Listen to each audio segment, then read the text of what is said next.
Vamos lá.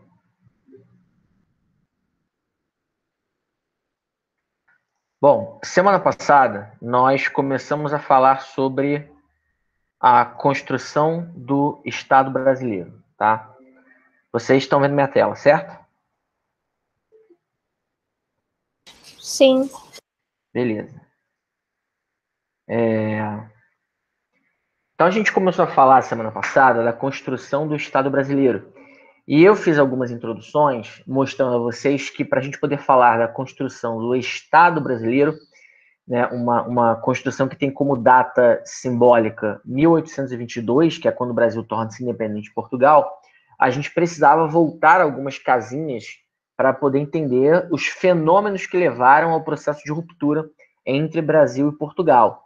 E a gente identificou que a transferência da corte portuguesa para o Brasil foi o fator preponderante no acirramento das tensões entre colônia e metrópole. E para a gente entender por que a corte portuguesa veio para cá, a gente voltou mais algumas casinhas ainda, e a gente veio varrendo desde a segunda metade do século XVIII até o início do XIX, toda a conjuntura política em Portugal. Então nós vimos semana passada, mas eu não chegou aqui, sabe?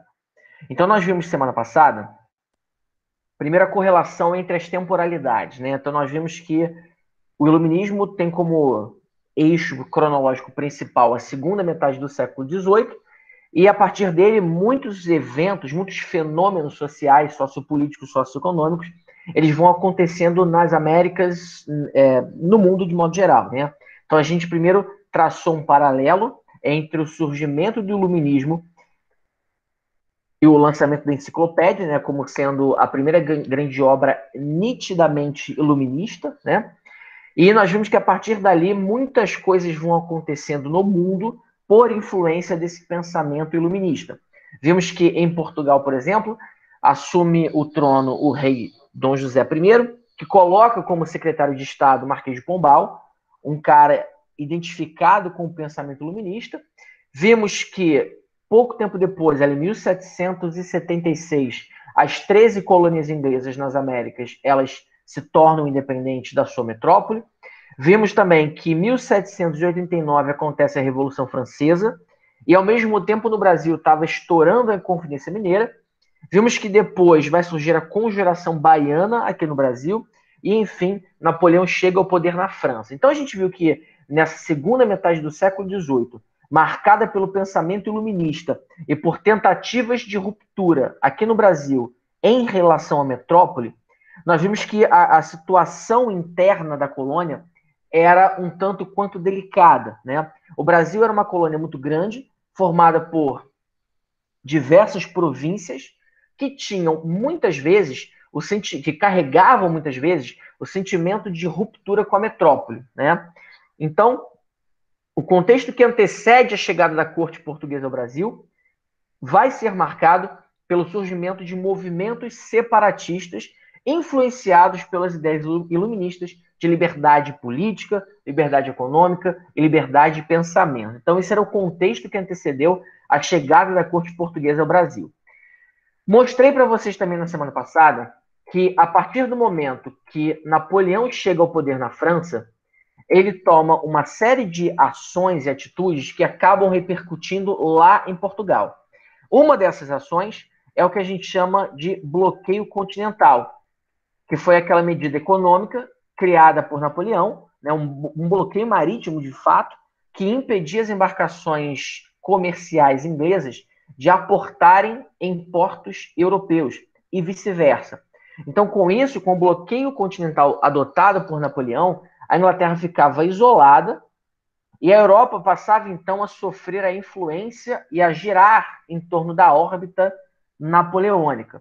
Os países que não aderiam ao bloqueio continental eram anexados por Napoleão, como, por exemplo, foi o caso da Espanha.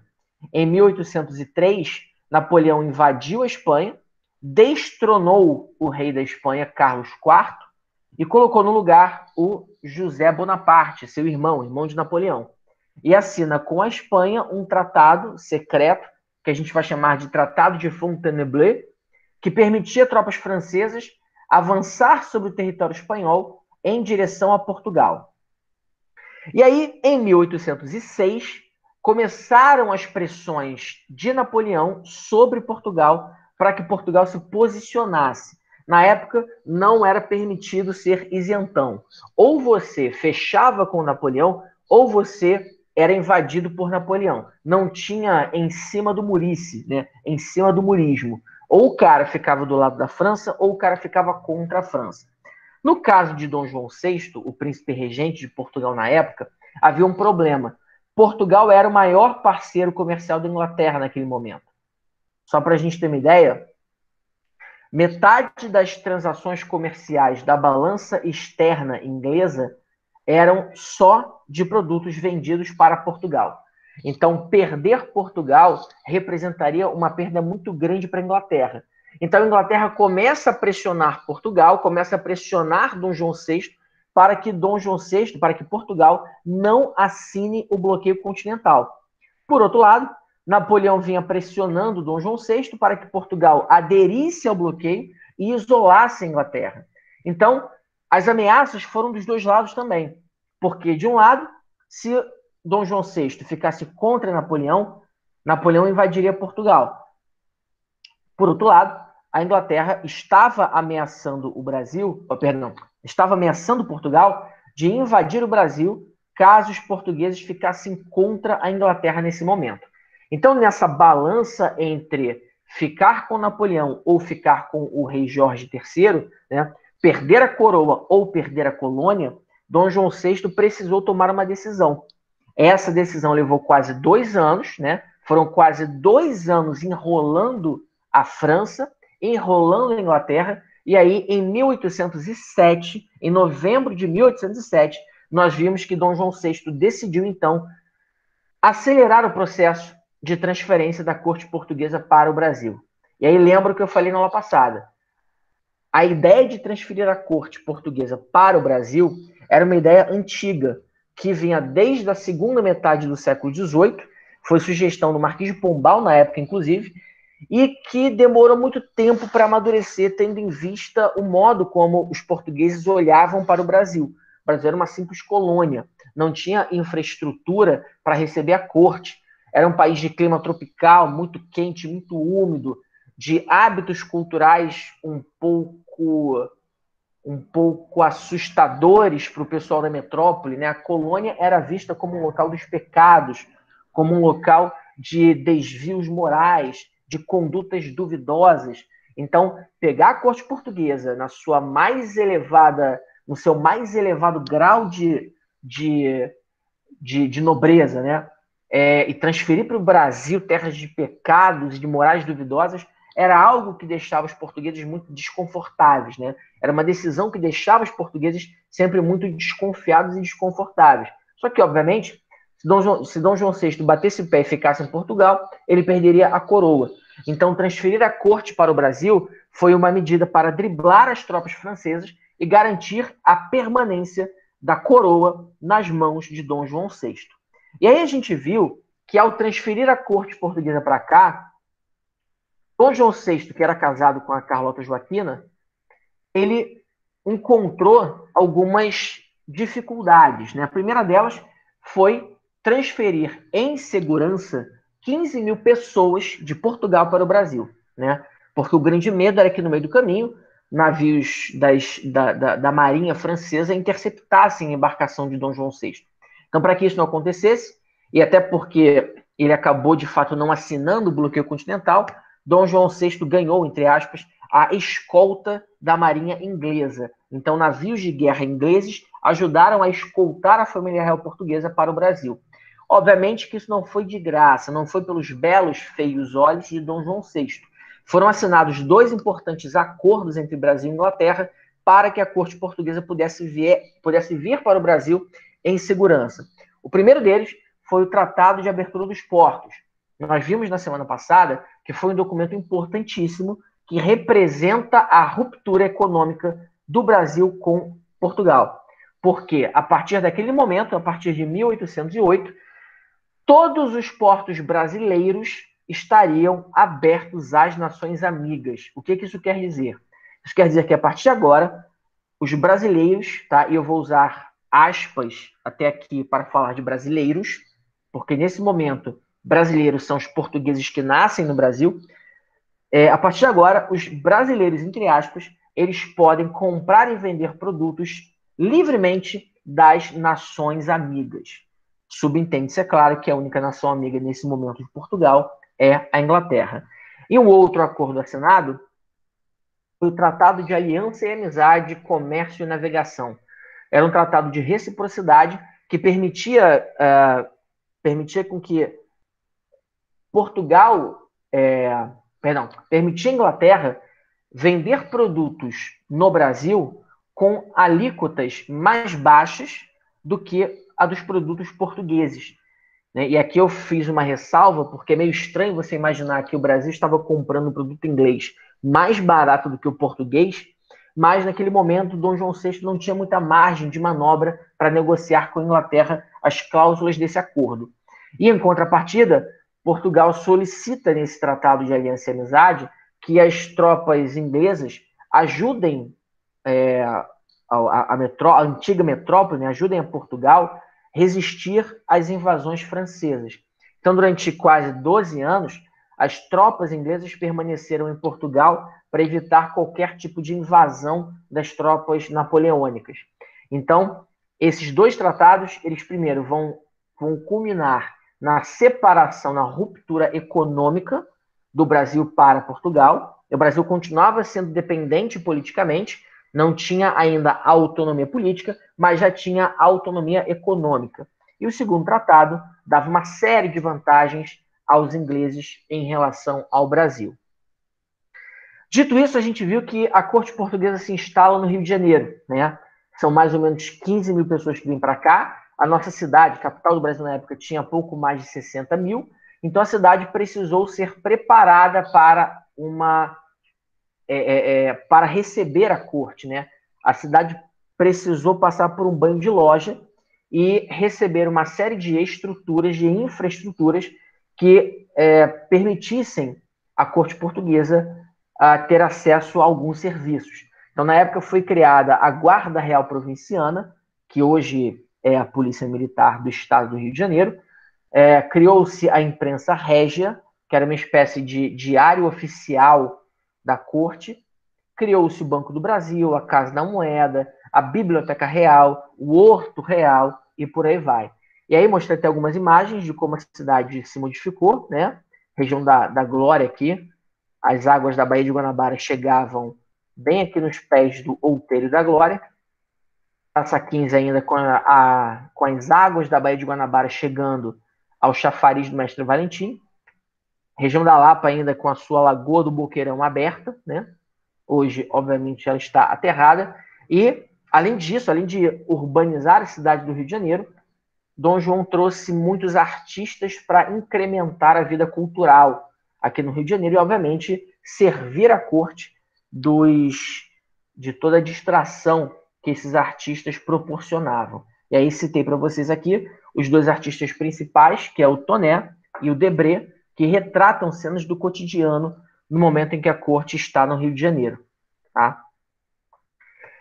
E aí encerramos a aula passada falando da política externa do Brasil no momento em que o Rio de Janeiro é a sede do Império Português. Tá? Duas coisas ficam muito claras nesse momento. Primeiro, Dom João VI não é, de longe, aquele personagem caricato, bobo e que só come frango, que algumas séries, novelas e filmes acabaram reforçando ao longo do tempo. Talvez não seja da época de vocês, mas quando eu era criança, era muito comum o professor de história passar um filme chamado Carlota Joaquina, Princesa do Brasil.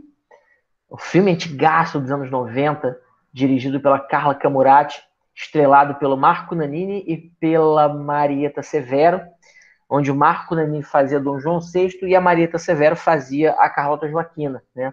O filme parece mais uma pornochanchada dos anos 80, mas ele retrata de forma muito caricata Dom João VI. Né?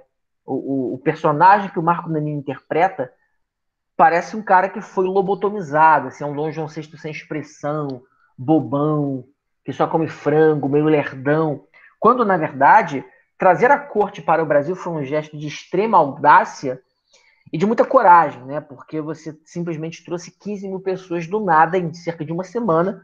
Você preparou uma viagem dessas, veio para o Brasil, e aqui no Brasil, Dom João VI ainda dá mais 2 cartadas, né? Que afetam diretamente Napoleão e os países que aderiram ao bloqueio continental. A primeira cartada foi a invasão a Caiena, chamada hoje carinhosamente de Guiana Francesa, tá? Caiena hoje é a capital da Guiana Francesa. Na época, a gente chamava de Caiena toda a província que ficava ao norte da província do Grão-Pará, tá? Então, invadir a Caiena foi uma forma de retaliação à França. A Caiena era uma região que produzia cana-de-açúcar de uma qualidade superior à nossa no Nordeste. Então, havia um duplo movimento aí, né? Ter posse sobre uma cana-de-açúcar de maior qualidade e também, obviamente, dar uma certa alfinetada em Napoleão. E a outra foi invadir a província Cisplatina, que pertencia à Espanha. E, vamos lembrar aqui, a Espanha, naquele momento, ela estava sendo governada pelo irmão de Napoleão. Então, num duplo movimento, Dom João VI acaba afetando diretamente, não fez grandes estragos, mas foi uma leve mijada no poste que ele dá em relação à França napoleônica, né? Além disso, internamente, o Dom João VI enfrentou resistências, né? Porque, vamos lembrar comigo, a capital era no Rio de Janeiro, tá? O Brasil tinha, na época, muitas províncias. Parênteses. A partir da segunda metade do século XVIII, o sistema de capitanias hereditárias deixou de existir. E as capitanias passaram a ser chamadas de províncias, tá? Que hoje é o que a gente chama de estados ou unidades da federação. Rio de Janeiro, São Paulo, Minas, Piauí, enfim. Então, na época, o Rio de Janeiro, a capital sendo no Rio de Janeiro, fazia com que na região sudeste surgisse um epicentro de poder. De tal forma que as províncias mais afastadas, como a província do Grão-Pará, a província do Maranhão, as províncias do Nordeste, né, elas se sentissem um pouco preteridas em relação às províncias das regiões Sul e Sudeste, né, o que é natural, porque as viagens na época demoravam muito tempo. Se você saísse do Rio de Janeiro e fosse em direção a Portugal, você chegaria em menos tempo do que saindo do Rio de Janeiro para chegar aqui no interior da província do Grão-Pará, né? Então, ir para a Europa era mais perto do que ir para certas regiões dentro do próprio Brasil, né? Então, essa distância geográfica criava 2 Brasis, né? Um Brasil ligado a uma tradição aristocrática da cana-de-açúcar e um Brasil ligado a um epicentro político que gira em torno da capital, que é no Rio de Janeiro, né? Então, obviamente, a corte estando no Rio de Janeiro, quem morasse no Rio de Janeiro, São Paulo, Minas, é óbvio que tinha muito mais acesso às instituições do Estado. Até porque todos os dias, às 5 da tarde, o Dom João VI abria as portas do Palácio da Quinta da Boa Vista, que tempo depois virou o falecido Museu Nacional. Ali era a sede era uma espécie de residência oficial de Dom João VI.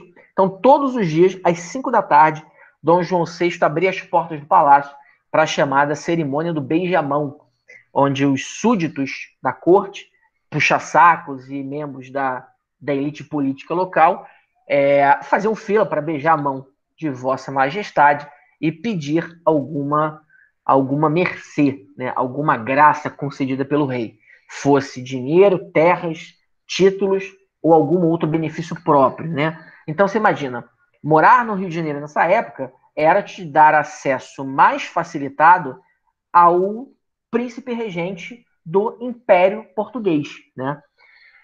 Obviamente, como eu disse, quem estava mais afastado sentia um pouco mais esse impacto. E além disso, e para piorar a situação, naquele projeto de urbanização do Rio de Janeiro, todas as províncias acabaram pagando por isso, né? Cito, por exemplo, a taxa de iluminação pública que Dom João VI cobrou de todas as províncias para que fossem levantados fundos, dinheiros, para que fosse criada a rede pública de iluminação do Rio de Janeiro. Ou seja, para iluminar a cidade do Rio de Janeiro, foram arrecadadas quantias de dinheiro que foram pagas por todas as províncias brasileiras. Ou seja, o cara que morava aqui no Grão-Pará, ele pagou para a taxa de iluminação pública do Rio de Janeiro. Então, esse tipo de relação, né, desagradou muita gente. Em especial, a província de Pernambuco, né? Porque, historicamente, Pernambuco sempre foi uma região de resistências, né, de lutas, revoltas. Por exemplo, aconteceu lá em Pernambuco a Guerra dos Mascates, no século XVII. Né? Mais à frente, vai acontecer uma outra revolta, chamada de Confederação do Equador. Né?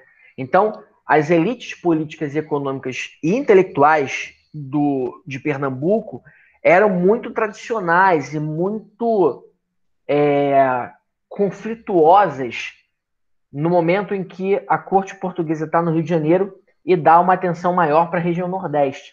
E é por isso que, em 1817, Dom João VI ele vai enfrentar a sua mais difícil revolta interna, que a gente vai chamar de Revolução Pernambucana. Repara o nome, Revolução Pernambucana. Se é revolução, é ruptura. Então, o que isso quer dizer? Isso quer dizer que o movimento de caráter separatista em Pernambuco conseguiu, durante um certo período de tempo, foram alguns dias de revolução, eles conseguiram a independência de Pernambuco em relação a Portugal e ao Brasil. Ou seja, durante 74 dias, Pernambuco foi um país, foi uma república, né? Obviamente que esse movimento foi perseguido, os líderes foram presos. O principal líder, o Gomes Freire de Andrade, ele foi executado. Né? Com isso, Dom João VI conseguiu conter esse clima de agitação na colônia. E, curiosamente, no ano seguinte, após a morte da sua mãe, Dona Maria I, a rainha de Portugal, Dom João VI, então, vai ser coroado rei do Reino Unido de Portugal, Brasil e Algarves. Ou seja, em 1818, Dom João VI, de fato, torna-se rei de Portugal, rei do Brasil, e passa a governar todo o Império Português. O problema é que lá em Portugal rolava um clima de insatisfação. Porque, pensa comigo, 15 mil pessoas vieram para o Brasil. Mas 300, 400 mil ficaram em Portugal, né? Portugal era um país pouco populoso na época, tinha mais ou menos aí 500 mil de habitantes. Mas você imagina, 15 mil pessoas vieram para cá, então eu estou falando de 3% da população portuguesa veio para o Brasil. Né? 3% de uma população é muita gente, né? E grande parte da sociedade portuguesa, desde o momento que a corte chegou ao Brasil, ela alimentou o sonho de um retorno da família real. Porque, obviamente, reforçando aquilo que eu falei anteriormente, o Brasil não estava no radar da metrópole. Né? Era inconcebível a ideia de você transferir uma corte como a corte portuguesa, tradicional, católica, bem arraigada nos valores culturais dos portugueses. Era inconcebível você pegar essa galera e trazer para o Brasil. Né? Então, de 1808 a 1820, ou seja, durante 12 anos, setores da sociedade portuguesa, né, muitos nobres que ficaram em Portugal, elementos da burguesia portuguesa, elementos da nobreza do norte do país, né, em especial da cidade de Porto. Não sei se você conhece a geografia portuguesa, mas Lisboa fica ao sul e Porto fica ao norte, né? A rixa que acontece lá é uma rixa meio Rio-São Paulo, né? Os lisboetas são um pessoal mais gente boa, mais descontraído, é o pessoal mais tranquilão, e o pessoal de Porto é o pessoal que trabalha mais, é o pessoal que tem a fama, na verdade, de trabalhar mais, trabalhar pesado, né? E como a corte portuguesa ficava em Lisboa, né, essas 15 mil pessoas que vêm para o Brasil são basicamente de Lisboa, né? A cidade do Porto continuava tendo ali uma nobreza, uma burguesia que ficou em Portugal. Então, partindo da cidade do Porto, nasce um movimento de tendência liberal que começa a solicitar a volta da corte portuguesa para a metrópole. Né? Esse movimento foi chamado de Revolução Liberal do Porto. Tá? E aqui eu abro para vocês responderem a minha pergunta. Esse quadro aqui mostra uma reunião dos membros dessa revolução, né?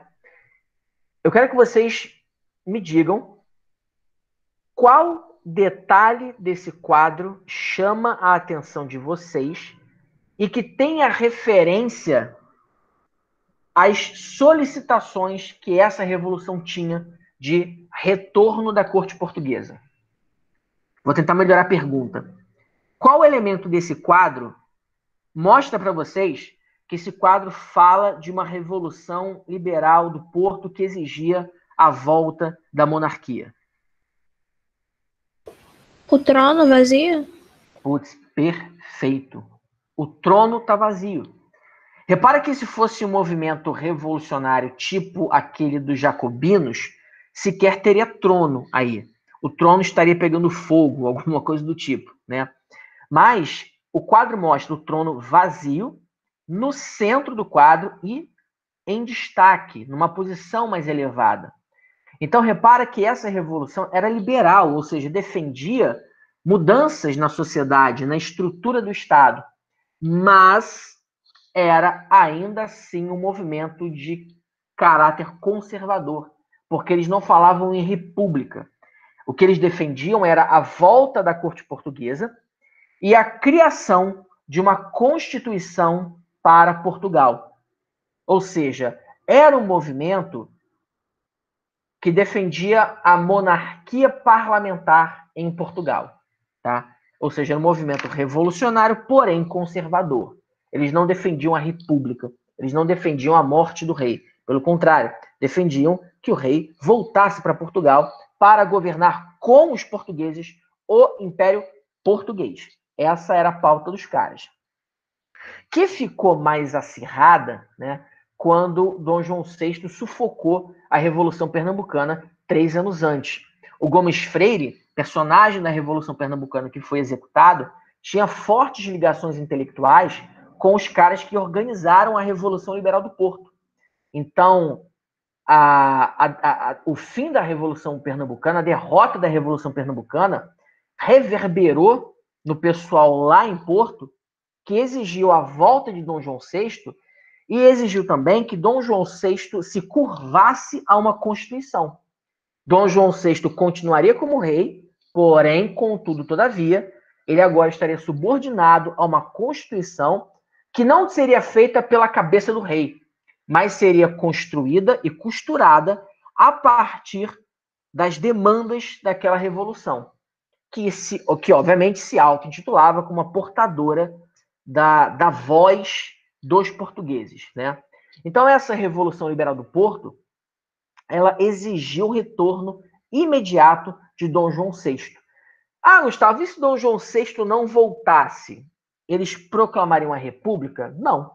Eles escolheriam uma outra família real para governar Portugal. Então, de novo, Dom João VI estava ameaçado, né? Porque se ele permanecesse no Brasil, ele perderia a coroa portuguesa. Mas se ele voltasse para Portugal com toda a família real, ele talvez perdesse a colônia, porque a Revolução Pernambucana era uma dentre vários movimentos que, nos últimos 10 anos, haviam tentado romper relações com a metrópole. Então, se Dom João VI volta com toda a família real para Portugal, o Brasil poderia ser o Brasil estaria ameaçado de uma fragmentação, como aconteceu, por exemplo, lá na América Espanhola, né? Quando você olha para a América Hispânica, você nota que houve uma fragmentação. Você tem Uruguai, Paraguai, Argentina e Bolívia num troço que era o vice-reinado do Prata. Você tem Chile, um pedaço da Bolívia e o Peru num território que era a Capitania Geral do Chile. Você tem Equador, Colômbia e parte da Venezuela num território que era chamado de Nova Granada, né? Então, o medo de Dom João VI era que, se ao voltar para Portugal houvesse novas rebeliões coloniais, o Brasil poderia ser fragmentado em vários países diferentes. Mas, ao mesmo tempo, se ele ficasse no Brasil, ele perderia o trono português. Não para Napoleão, mas para os próprios portugueses da região do Porto, ao norte de Portugal. Então, o que Dom João VI faz? De novo, uma grande tacada de mestre. Ele volta para Portugal com toda a família real, exceto uma pessoa, o seu filho mais velho, Dom Pedro de Alcântara. O recado era claro, abre aspas, Dom Pedro, se houver independência no Brasil, que você a constitua, fecha aspas.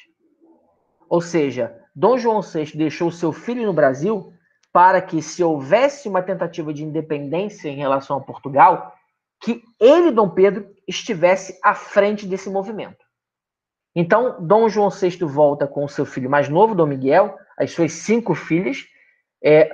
Carlota Joaquina volta todo mundo, volta grande parte da corte portuguesa que estava no Rio de Janeiro, volta geral, e ele, então, lá em Portugal, ele finalmente ele faz o juramento da Constituição Portuguesa. A partir de 1820, 1821, Portugal se transformaria em uma monarquia parlamentar, tal qual era a Inglaterra desde o século XVIII. Beleza?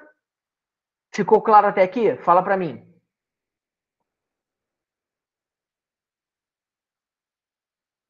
Gustavo, Oi. você pode só voltar rapidinho no mapa do bloqueio? Peraí. Cadê? É que você tinha dito na aula passada que eu acho que o primeiro país a não fazer parte, né, desse bloqueio foi a Rússia, não foi? Não, contrário. A Rússia foi a segunda. Isso, então, foi a segunda. Mas como que entrava a mercadoria na Rússia se, tipo, ainda tem essa barreira inteira de países? Não, na verdade, a barreira... o que acontece? A Rússia, ela, no primeiro momento, ela aderiu ao bloqueio, tá? Não passei essa informação, porque como ela nunca caiu em vestibular nenhum e não vai cair, para não confundir mais vocês. Mas a Rússia, no primeiro momento, ela aderiu ao bloqueio. Só em 1812 é que a Rússia vai descumprir o acordo feito com a França, tá? Então, o bloqueio continental foi de 1806, então durante 6 anos, a Rússia foi uma parceira da França, tá? Só depois é que ela descumpriu. Mas, 1812, começa a guerra contra Napoleão. Em 1815, Napoleão já vai ser derrotado a primeira vez pela Inglaterra. Então, a Rússia não teve tanto problema assim. A questão é que o bloqueio era marítimo, não era um bloqueio por terra, entendeu? Então, a Rússia conseguia comercializar normalmente com os países que faziam fronteira com ela, né? E é claro que também fiscalizar tudo isso aqui era impossível, né? O bloqueio continental era muito mais um bloqueio aos portos do que necessariamente um bloqueio à faixa litorânea daquele país, que ficaria humanamente impossível de fazer isso. Beleza? Ah, entendi, beleza. Tá? Então, deixa eu avançar aqui. Como eu estava dizendo, o Dom João voltou para Portugal, trouxe toda a família real, e a partir de 1821, Portugal seria uma monarquia parlamentar, uma monarquia constitucional. E, como sempre acontece na história da humanidade, né, uma vez que a Constituição foi juramentada, foi validada, foi assinada pelas pessoas que a fizeram, você tem, então, a convocação de eleições para o preenchimento das vagas no parlamento daquele país, tá? Como essa Constituição não era apenas para Portugal, mas era para todo o Império Português, o Brasil também seria afetado pela Constituição Portuguesa, né? Esse aqui é o mapa do Império Português em 1808. Então, olha quantos microterritórios fazem parte do Império Português, né? Brasil, obviamente, é o mais importante, mas olha quanta coisa, olha quantos pontinhos vermelhos fazem parte dos domínios portugueses, né? Então, todas essas regiões, que nós vamos chamar aqui de províncias portuguesas do ultramar, tá? Guarda esse termo. Províncias portuguesas do ultramar, ou simplesmente províncias portuguesas ultramarinas, todas elas teriam direito a um número X de parlamentares no parlamento português, tá? O Brasil, especificamente, teria direito a 67 parlamentares. Então, todas as províncias brasileiras da época tinham que votar para a eleição de um número X de deputados para cada província, que, uma vez eleitos, deveriam ir a Portugal. Espera que passou uma ambulância aqui. Deveriam ir a Portugal para então fazer parte das sessões da Assembleia Portuguesa, tá? Qual era o ponto em questão? Uma vez que o Brasil tem deputados que têm que ir a Portugal para participar de reuniões de um parlamento que cuida de um vasto império, a minha pergunta para vocês é: a posição do Brasil nesse momento, ela vai ser de uma maior autonomia ou de uma menor autonomia em relação à metrópole? Fala para mim.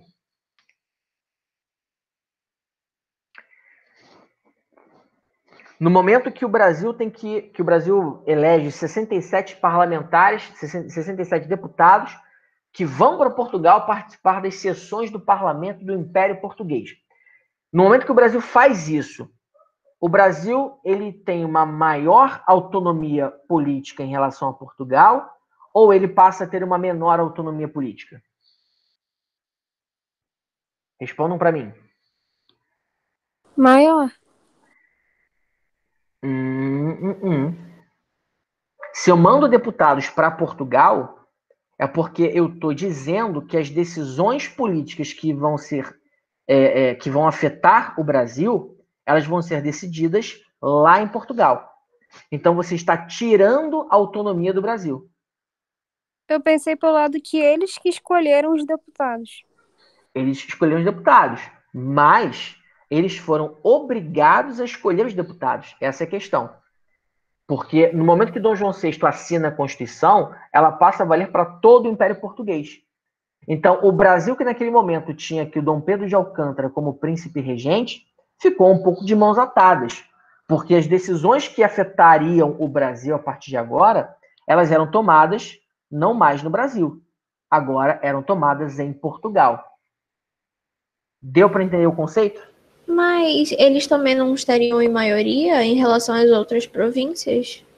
Cara, que pergunta excelente, excelente. Em número, sim.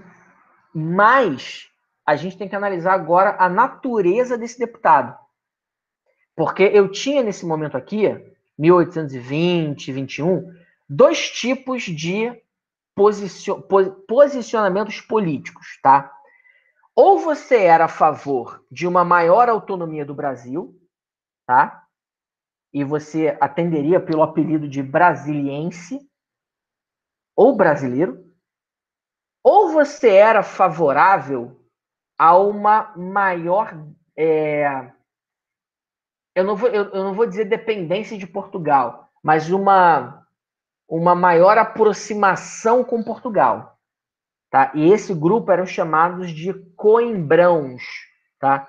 Eram pessoas um pouco mais velhas, mais conservadoras, que defendiam que o Brasil continuasse dentro da órbita da metrópole Portugal. Tá?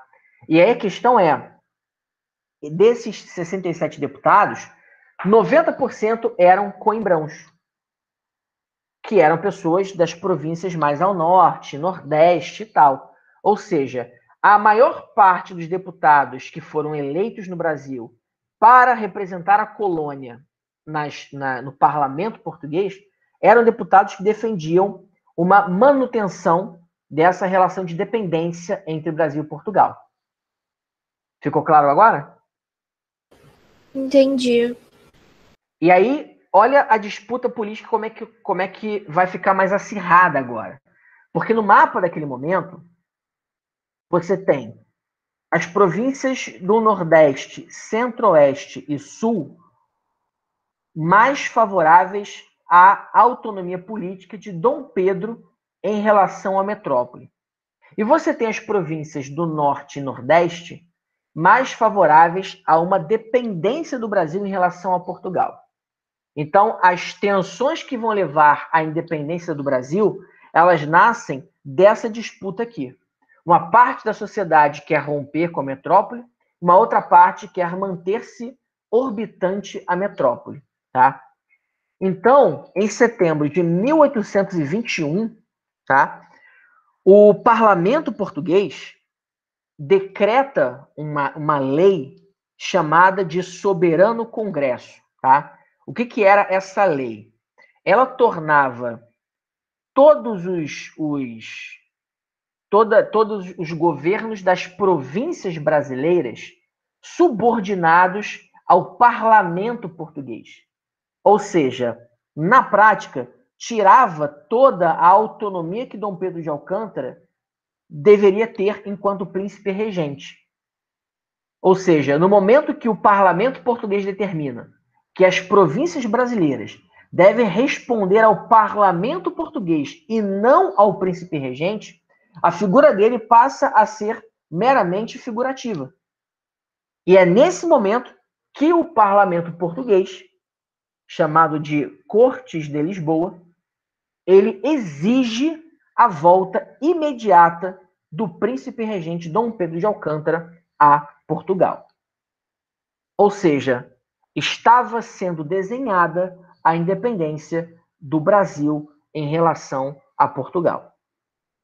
Ficou claro até aqui? Só uma coisa, Gustavo. Diga. Você tinha falado que 67 deputados eram basicamente do Nordeste e do Norte, né? Mas não. 67 deputados eram do grupo que defendia uma maior dependência do Brasil em relação a Portugal. De modo geral, as províncias do Nordeste eram mais favoráveis a essa dependência. O que não quer dizer, né, entenda, vamos pegar aqui um exemplo prático. São Paulo, Minas e Rio de Janeiro eram as províncias mais próximas de Dom Pedro de Alcântara, certo? Até porque, geograficamente, o centro de poder está aqui no Sudeste, beleza? Sim. O que não quer dizer que os deputados que essas províncias vão eleger sejam deputados favoráveis à autonomia política de Dom Pedro. As elites econômicas, elas são favoráveis à ruptura, mas não necessariamente toda a elite da colônia vai ser favorável à ruptura. É meio confuso isso. Deixa eu tentar fazer um paralelo melhor. Deixa eu ver aqui. Exemplo atual, tá? Bolsonaro foi eleito com 57 milhões de votos. É correto afirmar que 57 milhões de pessoas apoiavam, se identificavam com o Bolsonaro? Sim ou não? Não. Porque grande parte dos 57 milhões votou nele pelo discurso anti-PT.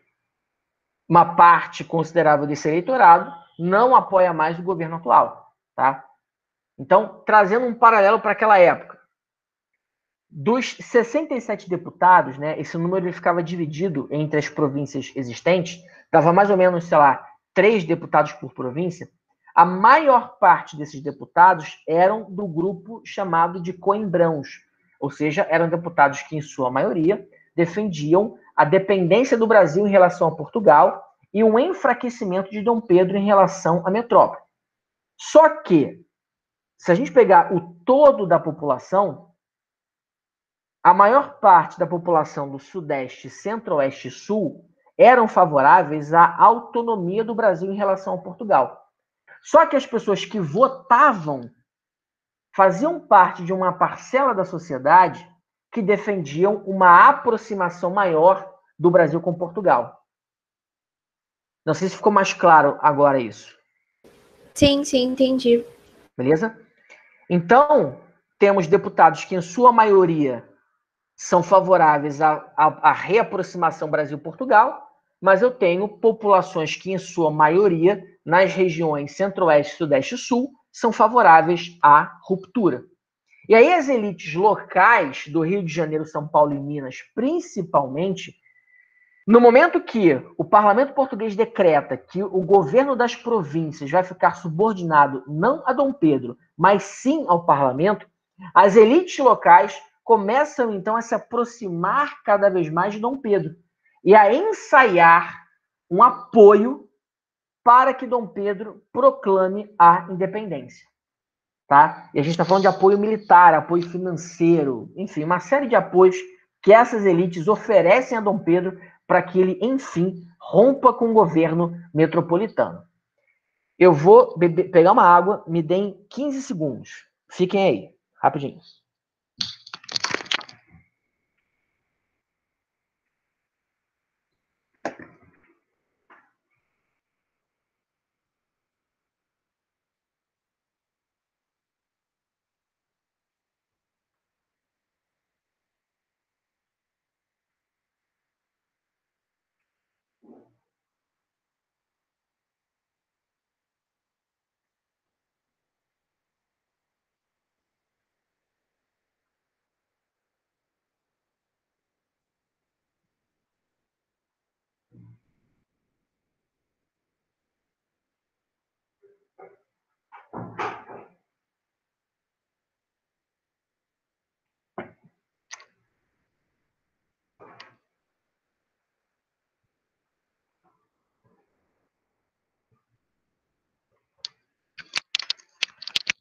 Voltei.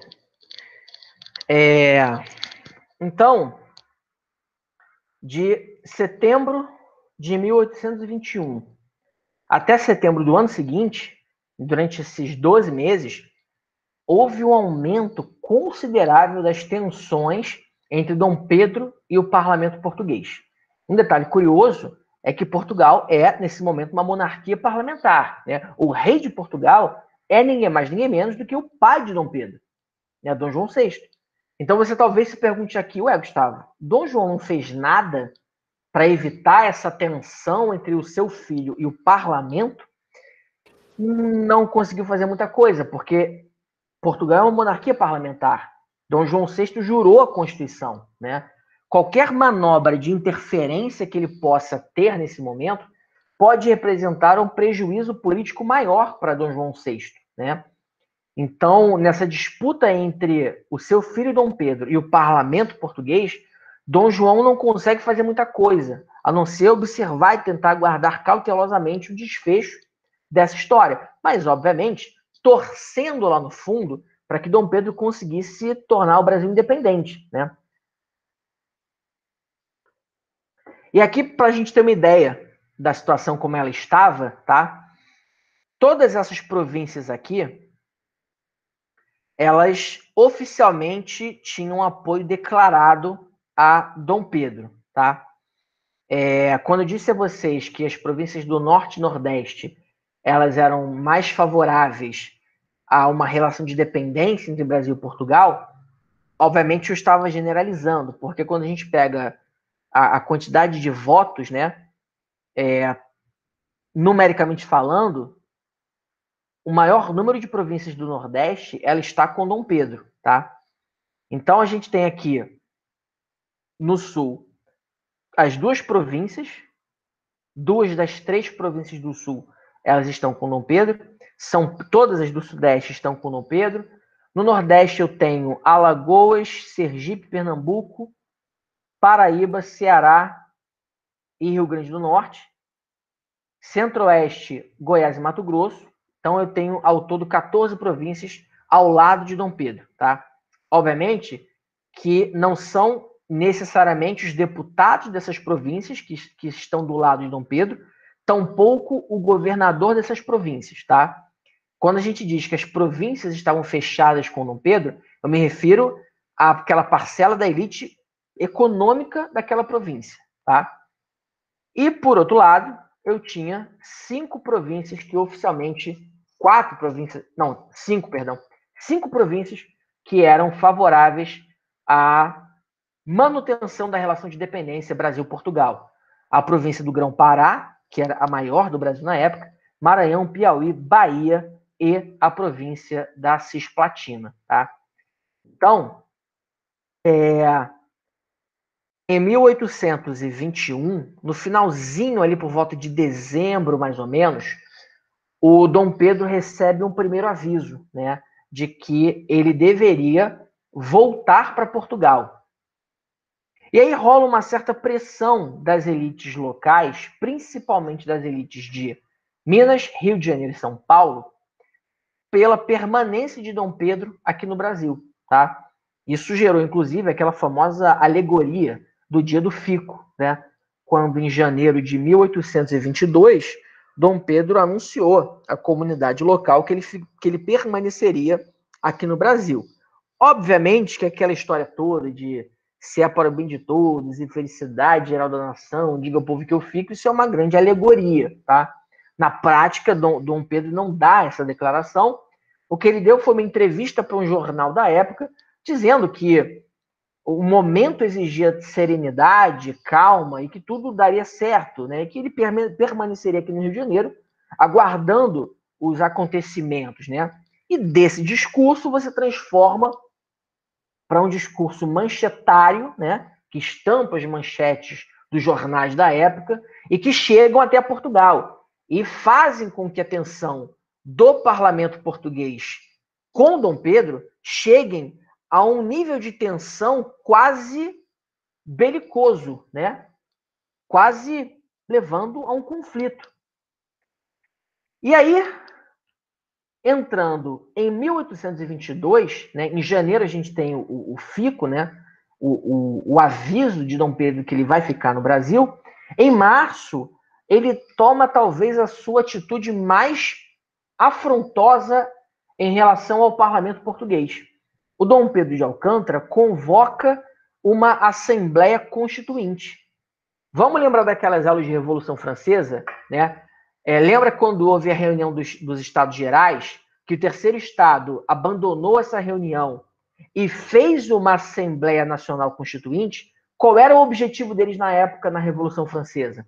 Qual é o objetivo agora de Dom Pedro de Alcântara ao convocar uma Assembleia Constituinte? Fala para mim.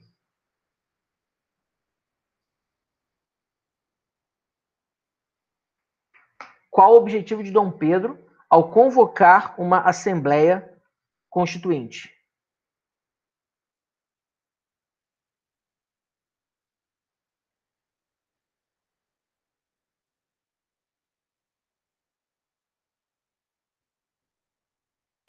Dar mais autoridade ao Brasil? Autonomia? Essa autonomia, ela seria expressa através de que tipo de documento? Que seria produzido a partir dessa Assembleia aqui? Constituição. Perfeito. Então, repara, se o Dom Pedro de Alcântara, que não é ainda Dom Pedro I, ele é só Dom Pedro de Alcântara por enquanto. Se o Dom Pedro, em março de 1822, ele convoca uma Assembleia Constituinte, é porque ele está querendo fazer uma Constituição para o Brasil. E isso lá em Portugal soa como um soco no estômago, porque o parlamento português olha agora Dom Pedro como um líder rebelde, que está querendo a emancipação do Brasil em relação a Portugal, né? E aí, em agosto daquele ano, tá? depois de alguns ultimatos que o parlamento português deu a Dom Pedro, inclusive ameaçando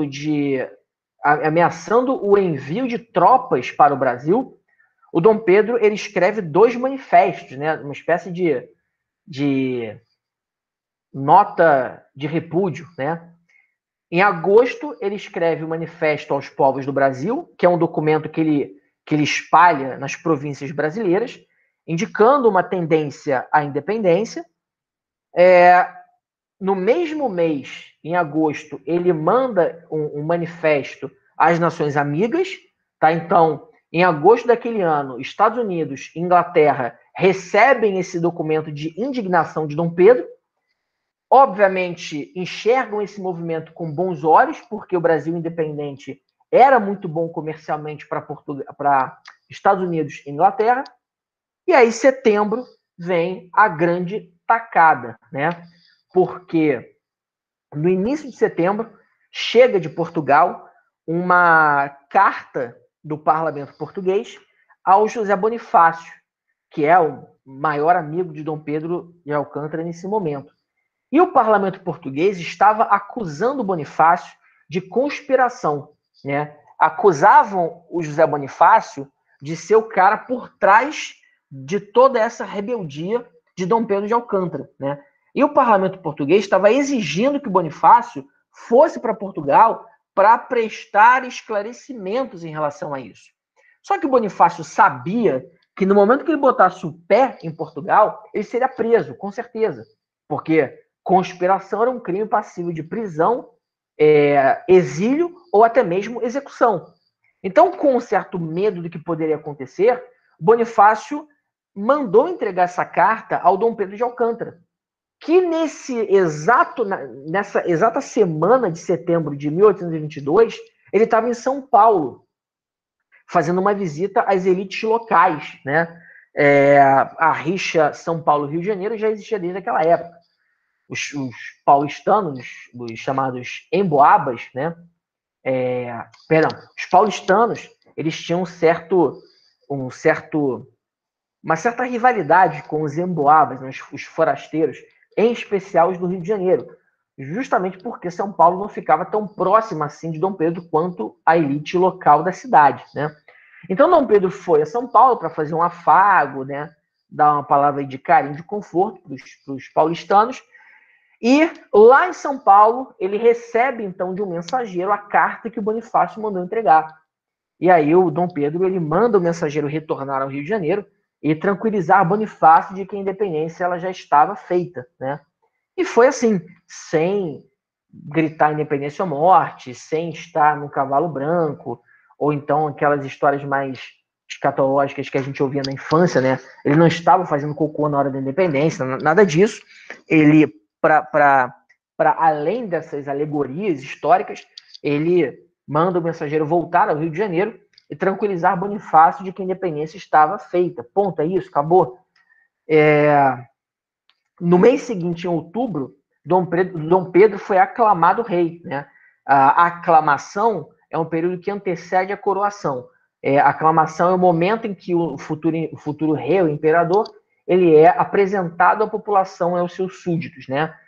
Que nem o Papa, quando escolhe um novo Papa, vem um cardeal da igreja e fala no microfone, abemos Papa, e aí o Papa é apresentado, né? Então, a aclamação de Dom Pedro acontece em outubro, e em dezembro, Dom Pedro foi coroado rei aqui no Rio de Janeiro, e aí sim, Dom Pedro de Alcântara vira Dom Pedro I do Brasil. Pergunta que não quer calar. Qual foi a resposta lá em Portugal? O que o parlamento português fez no momento que o Brasil oficialmente declara rompidas as relações com a metrópole? Caso de indenização? Antes disso, isso na verdade foi o final do movimento. Qual é a primeira reação que o parlamento português adotou diante dessa ruptura institucional?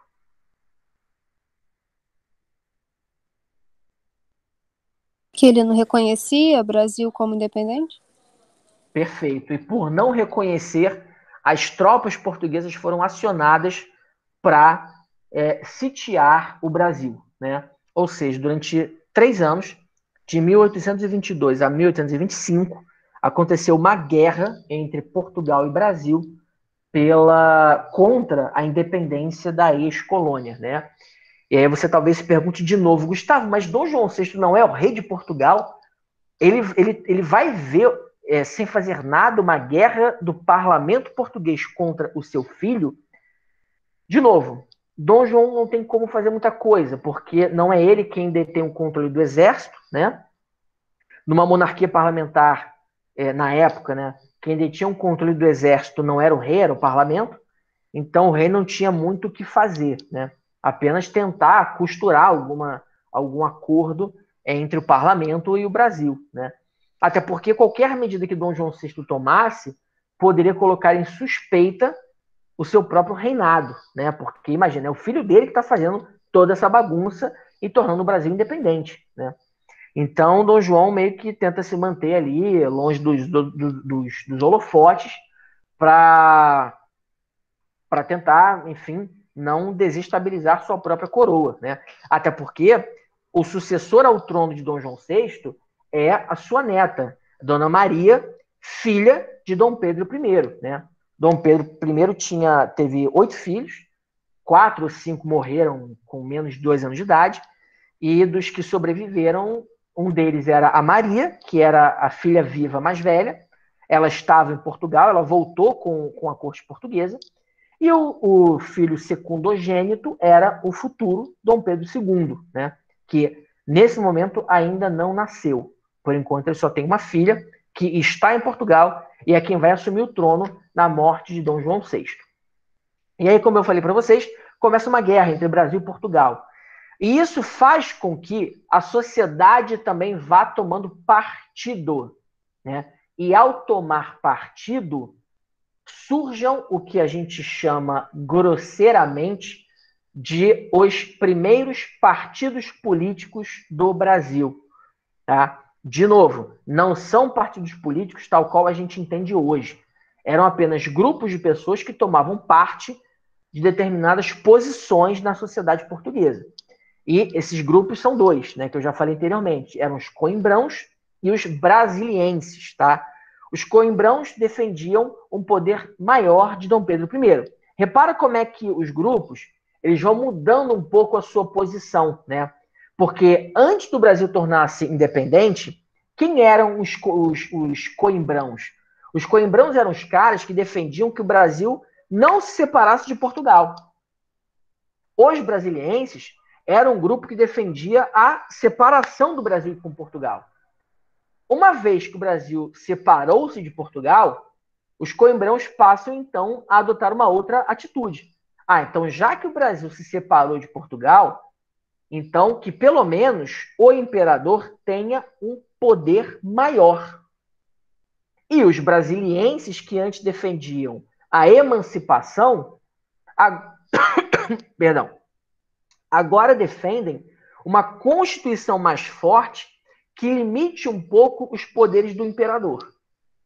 Então, nós vamos ter esses 2 grupos que vão acabar tracionando grande parte daquela sociedade, né? Então, quem são os coimbrãos? Geralmente eram homens ou mulheres mais velhos, tá? Com seus 30 e poucos, 40, 50 anos de idade. Pessoas que, de certa forma, tinham uma boa relação com a burocracia do Estado, eram pessoas com uma forte influência política e que viviam de rendas dadas pelo governo, viviam de rendas que a terra lhe gerava, enfim.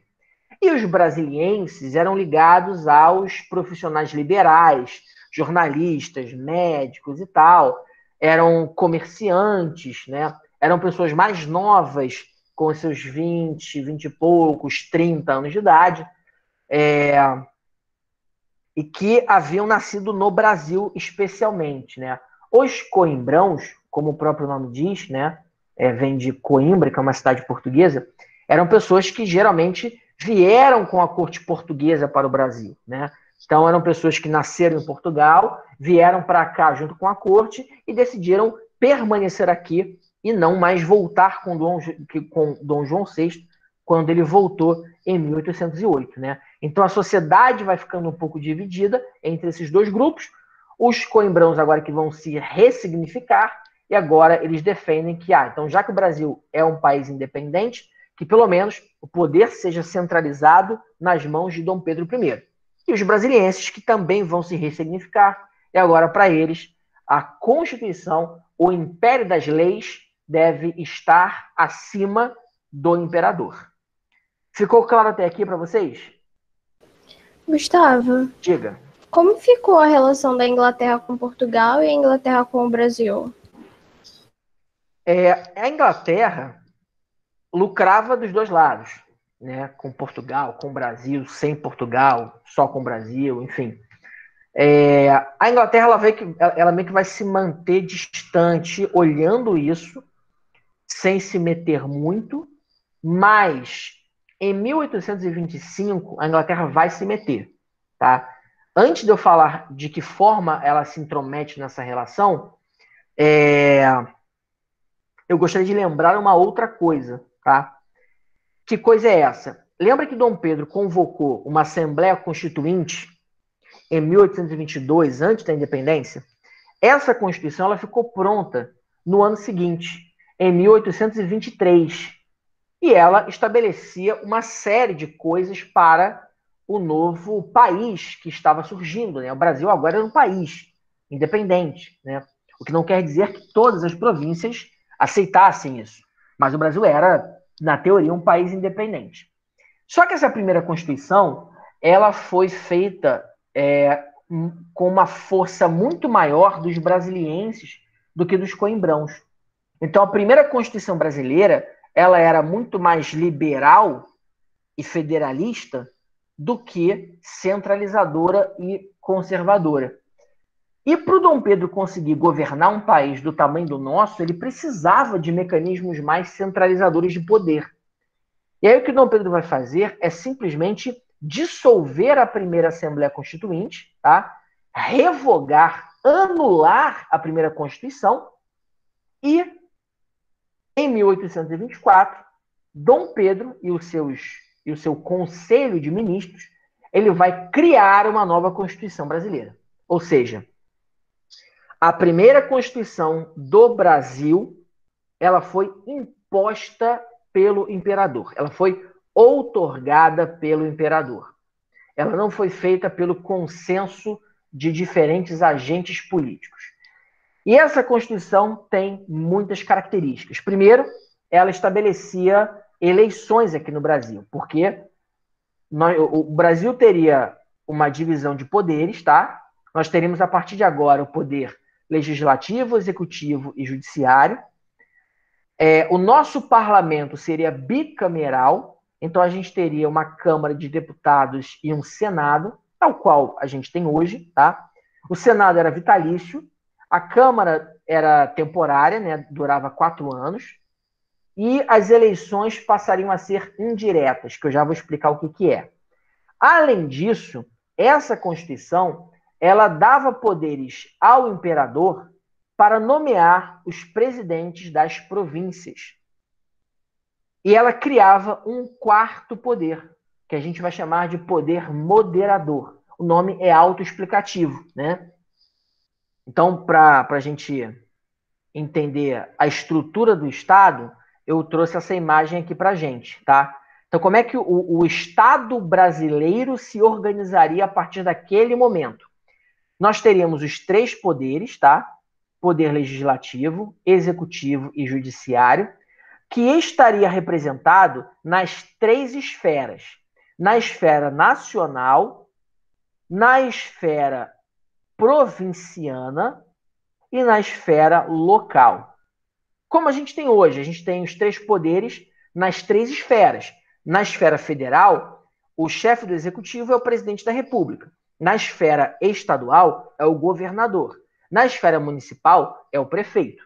O poder legislativo é a mesma coisa. Na esfera federal, eu tenho deputados federais e senadores. Na esfera estadual, eu tenho deputados estaduais. Na esfera municipal, eu tenho vereadores. Poder judiciário, a mesma coisa. Na esfera federal, eu tenho o Supremo Tribunal de Justiça. Na esfera estadual, eu tenho o Supremo... Na esfera federal, eu tenho o Supremo Tribunal Federal. Na esfera estadual, o Supremo Tribunal correspondente ao STF, só que do Estado. E por aí vai. Então, os três poderes, eles são representados nas três esferas: nacional, provinciana e local. Beleza? Na esfera nacional, que é o que nos interessa aqui, eu tenho o poder legislativo, que se divide em duas câmaras, a Câmara dos Deputados e a Câmara dos Senadores. O poder executivo, que é representado pelo imperador, acompanhado de ministros, e o poder judiciário, representado pelo Supremo Tribunal de Justiça. Beleza? Acima desses três poderes, eu tenho o poder moderador, que é representado, olha aqui o Ctrl+C, Ctrl+V, pelo imperador e por um conselho de Estado.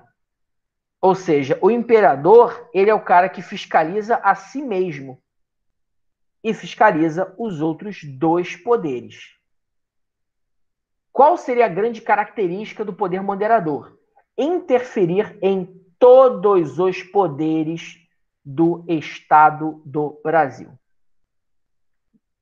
Dissolver a Assembleia, convocar novas eleições, demitir ministros, convocar ministros, desfazer o STJ, convocar novamente o STJ, enfim, tudo isso agora estaria nas mãos do poder moderador.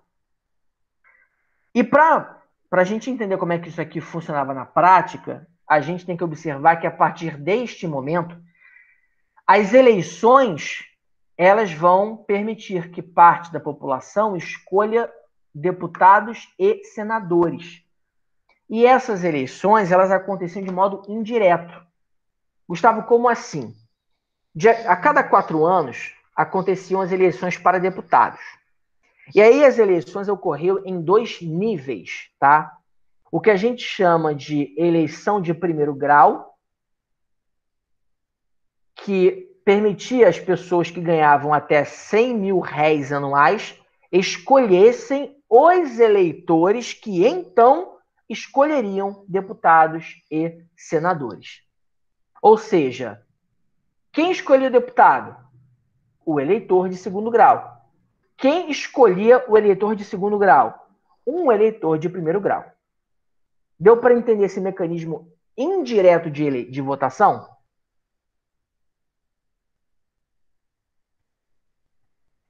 Sim ou não? Sim. O que a Constituição da época falava, tá? E para você que tem curiosidade, todas as 7 constituições que o Brasil já teve, elas estão disponíveis no site planalto.gov.br, tá? Eu tirei esse trecho para a gente dar uma olhada no seguinte, ó. Das eleições, o que a Constituição de 1824 definiu? Tem voto nessas eleições primárias, ou seja, quem pode ser votado nas eleições primárias? Ou seja, quem são os eleitores primários, tá? Os cidadãos brasileiros, que estão no gozo dos seus direitos políticos, e os estrangeiros naturalizados. Quem não pode votar? Menores de 25 anos, tá? Quer dizer, os menores de 25 anos solteiros, os oficiais militares que forem maiores de 21 anos e os bacharéis formados e os clérigos de ordens sacras. Essas pessoas não podem votar. Quem também não pode votar são os filhos famílias, né? Que são basicamente os caras que são as pessoas responsáveis pela renda familiar, né? Enfim, tem mais algumas pessoas que estão excluídas do voto.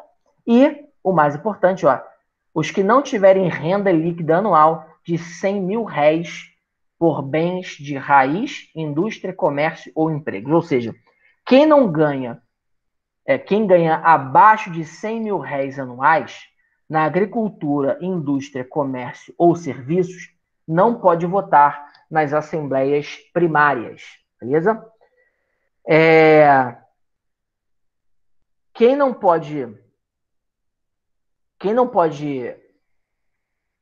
pode votar nas assembleias de segundo grau são as pessoas que possuem 200 mil réis anuais. E essas pessoas, elas podem também ser eleitas para deputados ou senadores, tá? Então, esse sistema de votação é o que a gente vai chamar de sistema de voto censitário. É o que estabelece a votação por renda aqui no Brasil, tá? Então, a nossa primeira Constituição, ela estabeleceu o voto indireto e censitário e criou um quarto poder, o poder moderador. E aí, respondendo a pergunta que, se eu não me engano, a Milena fez, qual foi a posição da Inglaterra nessa época? A Inglaterra ela fica observando como é que o Brasil vai se movimentar. E em 1825, o Tratado de Abertura dos Portos, que a Inglaterra havia feito com Portugal, na época que Dom João VI chegou ao Brasil, esse tratado estava vencendo. E a Inglaterra precisava renegociá-lo. Só que agora era preciso também falar com o Brasil, porque o Brasil já estava independente, separado de Portugal. Então, embaixadores ingleses sentaram para conversar com o parlamento português, com o parlamento brasileiro, com Dom Pedro, e foram costurando um possível tratado de paz entre Brasil e Portugal.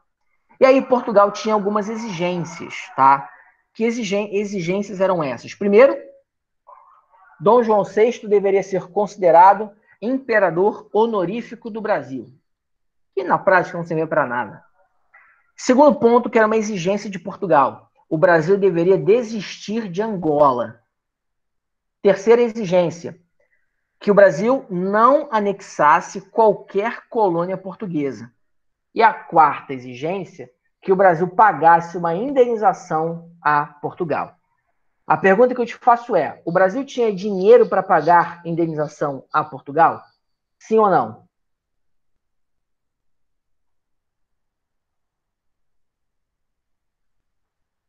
Sim ou não? Não. Perfeito. Quem vai ajudar? A Inglaterra. Ou seja, a Inglaterra vai ajudar o Brasil, quer dizer, vai ajudar, entre aspas, né? Vai ajudar o Brasil na forma de empréstimo de dinheiro.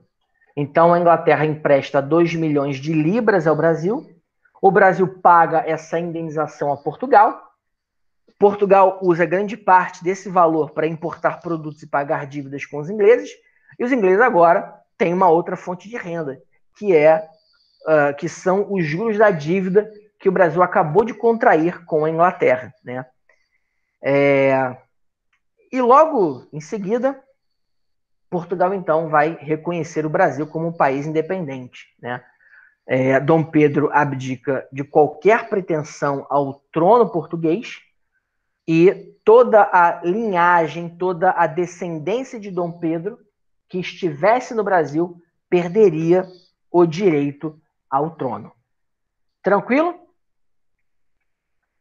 O problema é que o modo como foi feita a Constituição gerou ruídos, tá? E gerou ruídos principalmente porque o Brasil precisou entrar em guerra com Portugal, né, para ter reconhecido a sua independência, e algumas províncias brasileiras não apoiavam oficialmente Dom Pedro, né? Então, o fato de Dom Pedro ter feito uma independência sem consultar todas as províncias, o fato de Dom Pedro ter imposto uma Constituição, fez com que algumas províncias no Brasil iniciassem movimentos rebeldes, né? Em 1824, no mesmo ano que Dom Pedro outorga a Constituição, vai explodir no Nordeste a Confederação do Equador, em que as províncias da Bahia até o Maranhão, elas vão se revoltar contra o governo de Dom Pedro. Elas ameaçam proclamar a república, contrapondo-se, contrariando a Constituição que Dom Pedro havia imposto no ano seguinte. E em 1825, no ano que o Brasil precisou pegar dinheiro emprestado com a Inglaterra para pagar a Portugal, foi a vez da Cisplatina iniciar uma guerra contra o governo central. Então, olha que coisa louca foi o primeiro reinado aqui no Brasil, né?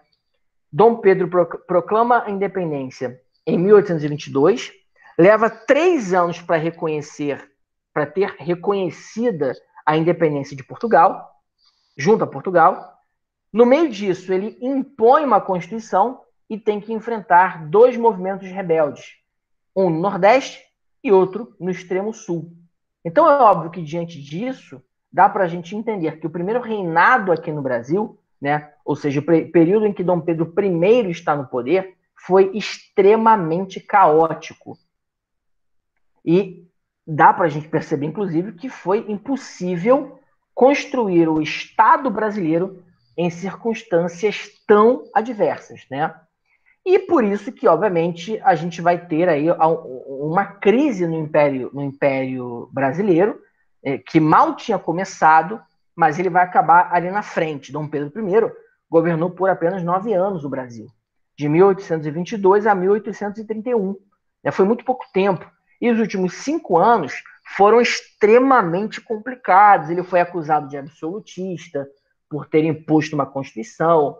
Ele foi acusado de autoritário por ter sufocado a Confederação do Equador. Ele acabou, não ele, né, mas o Banco do Brasil faliu no governo de Dom Pedro I. Dom Pedro dava uma atenção maior para os coimbrãos no governo. Os brasilienses não tinham muito prestígio. E a cartada final, né, que vai representar aí o final do primeiro reinado, é quando Dom João VI morre em 1826, né? Porque, pela linha sucessória, quem assumiria o trono era a Dona Maria, né? Filha mais velha de Dom Pedro I. Só que olha a treta acontecendo, tá? Dom Pedro tinha um irmão, Dom Miguel.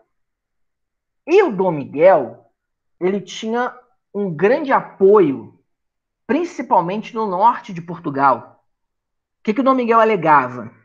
Que Dom Pedro I, por ser pai da futura rainha de Portugal, né? Dom Pedro I, ele poderia se aproveitar dessa situação e recolonizar Portugal, né? Porque Dom Pedro estava no Brasil, Dona Maria assumiria o trono português, ela não tinha filhos ainda naquele momento, ela acabou governando em 2 momentos em Portugal, mas os 2 primeiros anos de mandato, de reinado dela, são muito conturbados, assim, porque o Dom Miguel ele consegue criar uma oposição em Portugal que faz, inclusive, com que o parlamento português arranje o seu casamento com a sobrinha.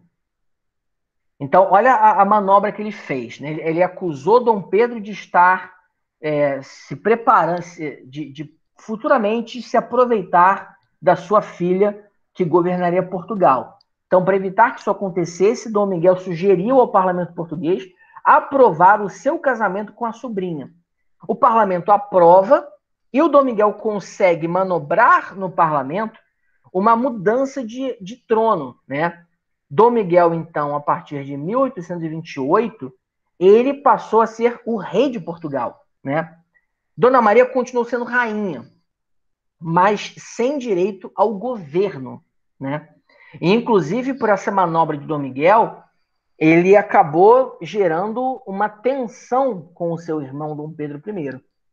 Porque imagina, Dom Pedro estava aqui tranquilão, a filha dele governaria Portugal e tudo bem. De repente, o irmão dele dá um golpe de Estado, se casa com a sua filha, né, filha de Dom Pedro I, e agora é o irmão quem governa Portugal, invertendo toda a lógica da sucessão ao trono português. Então, o que Dom Pedro faz? Em 1830, ou seja, passados aí 2 anos já de golpe de Estado em Portugal, Dom Pedro ele articula uma volta a Portugal, na tentativa de depor o seu irmão Dom Miguel e devolver o trono português para sua filha, a Dona Maria II. E aí acontece, não chega a ser uma guerra civil, mas acontece um conflito, uma guerra armada entre as tropas lideradas por Dom Pedro I e Dom Miguel. Dom Pedro acaba vencendo essa disputa, tá? Anulando o casamento de Dom Miguel com a Dona Maria. Dona Maria depois vai se casar novamente, vai ser recolocada ao trono em 1834 e governou até 1853. Mas para o Dom Pedro ir a Portugal para resolver essa treta familiar, ele precisou abrir mão do trono brasileiro em nome do seu filho, homem mais velho, Dom Pedro de Alcântara, o futuro Dom Pedro II. Só que no momento que Dom Pedro abdicou do trono e foi para Portugal, o Dom Pedro acabou assumindo o trono, só que ele era muito novo. Dom Pedro II, né, o futuro Dom Pedro II, tinha apenas 5 anos de idade. E a Constituição dizia que, na impossibilidade do governante ter 18 anos, o país ficaria governado pelos regentes, né, que seriam homens egressos do Senado brasileiro, que governariam o país até que o futuro imperador atingisse a maioridade. Então, entre 1831 e 1840, o Brasil passou a ser governado pelos regentes, naquilo que a gente chama de período regencial. E aqui acabaria, então, o que a gente chama de primeiro reinado no Brasil. Tranquilo, gente? Sim ou não? Tranquilo. Ficou alguma dúvida? Érica, você que chegou aí hoje na nossa aula, deu para pegar tranquilo essa parte? Deu. Eu já tinha visto essa matéria esse ano, Ah, legal. Beleza. mas eu vi de novo. Beleza. Qualquer dúvida, só chamar no Zaperson. Pode deixar, chamo sim. Show. Tainá, sua lista vai hoje, enfim, beleza? Aos demais, então, cara, uma excelente semana para vocês, tá? Depois de aí 1h20 solando, despeço-me aqui, desejando-lhes boa semana, excelentes estudos e qualquer dúvida, só falar no WhatsApp. Beleza, galera? Beijo para vocês e até semana que vem com o período regencial. Beijos. Até.